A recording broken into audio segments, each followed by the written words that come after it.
Day trading. The definition is narrower than you think, and it triggers every rule that follows.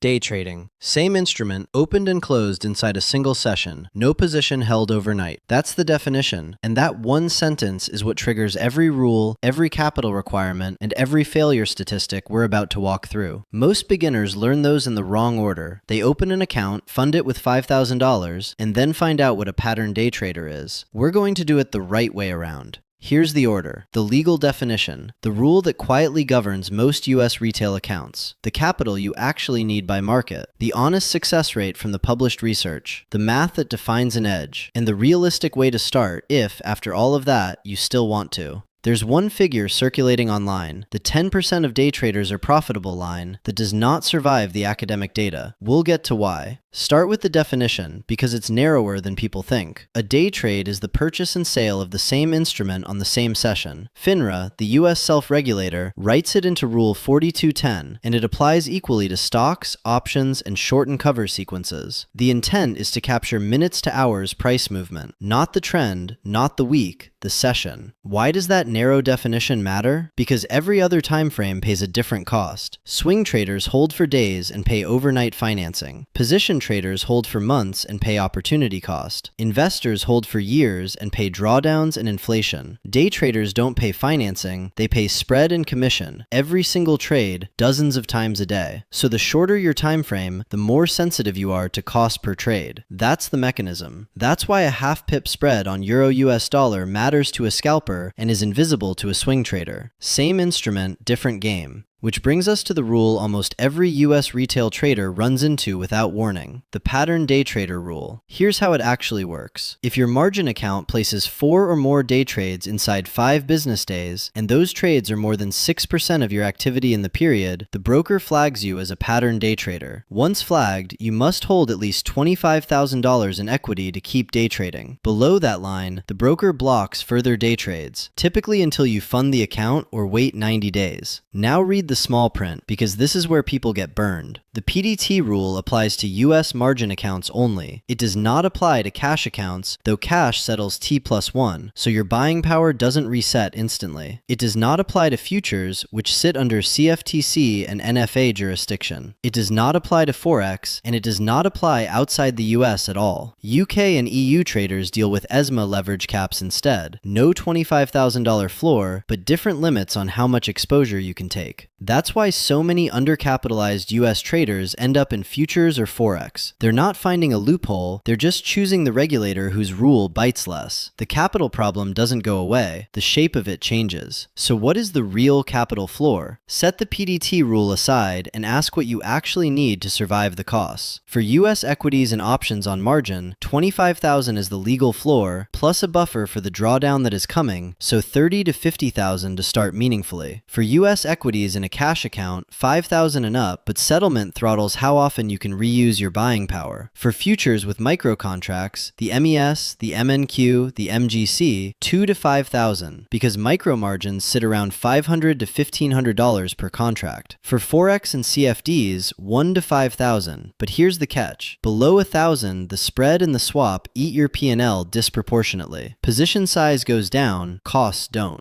The brokerage industry will happily open an account for less. The harder question, and this is the one no broker asks you, is whether your edge can pay the costs at that size. For most beginners, the honest answer is no. Which brings us to the success rate. And this is the part of the conversation that doesn't get had enough. The academic research is consistent. Barber, Lee, Liu, and Odin studied the entire universe of Taiwanese day traders over 15 years. Less than 1% predictably earned positive returns after fees. Chag, DeLasso, and Giovanetti repeated the work on Brazilian equity day traders. 97% of the people who persisted past 300 days lost money. Even FINRA's own investor page warns that most individuals don't have the wealth, the time, or the temperament for it. So that 10% or profitable figure you've heard on Twitter and YouTube, that's the loop I opened earlier. A more defensible reading of the published data is 1 to 3% across multi-year samples after fees. The reason the 10% number circulates is survivor bias. The losers go quiet, the winners post screenshots. The math of social media inflates the visible success rate by an order of magnitude. That's the mechanism. Treat any course or signal seller quoting higher numbers with that knowledge. This is not day trading is a scam. It isn't. There are real winners. The population is just small enough that you should not assume you're one of them by default. So what does an edge actually look like? It's arithmetic. Expected value per trade equals your win rate times your average win minus your loss rate times your average loss minus the average cost. That last term is the one most beginners ignore. A 55% win rate with 1-to-1 risk reward on Euro US dollar with a 0.6 pip spread plus a $7 round turn commission per lot produces a tiny edge that a normal losing week erases. The same trader at 60% and 1-to-1.3 risk reward has a real edge. The numbers are close, the outcomes are not. Here's the rule of thumb that earns its keep. Take your paper trading statistics, have them, because slippage and emotion will have them on average when you go live. If the edge still exists after that haircut, you have something. If it doesn't, the live account is going to teach you an expensive lesson. The tooling needed for this is mundane. Charting platform with low latency data, TradingView, MT5, NinjaTrader, Thinkorswim. A broker with credible execution in your asset class. Interactive Brokers or TradeStation for US equities, Tradeovate for futures, Pepperstone or IC Markets for forex. A journal, TraderView, Edgewonk, or a structured spreadsheet. Wired internet with a tethering backup. That's it. The expensive Discord rooms, the signal services, the paid alert channels, none of them have a documented edge for you. They're a cost line. So if you've heard all that and still want to try, here's the realistic path. Paper trade for 2 to 4 weeks on one platform, one strategy. Open a live account funded with money you can afford to lose and treat the deposit as tuition. Trade the smallest size the broker allows for the first month. The goal is feeling execution and emotion, not making money. 1 or 2 strategies. Journal every trade. Set an account level stop. Down 10%, stop for a week. Down 20%, stop for a month and review every single trade. And expect 6 to 12 months of losses. The break-even point for serious students is often year 2. So, the verdict. Day trading is a real profession for a small minority. The published base rate is 1 to 3% net profitable across multi-year samples. The PDT rule sets the legal floor. The capital floor for your market sets the real one. The edge formula tells you whether you have a business or a hobby. And the path to finding out is months of paper trading, then months of live trading at minimum size with a journal you actually fill in. Treat it as a craft and the base rate stops being the average. Skip the craft and the base rate is exactly what happens to you.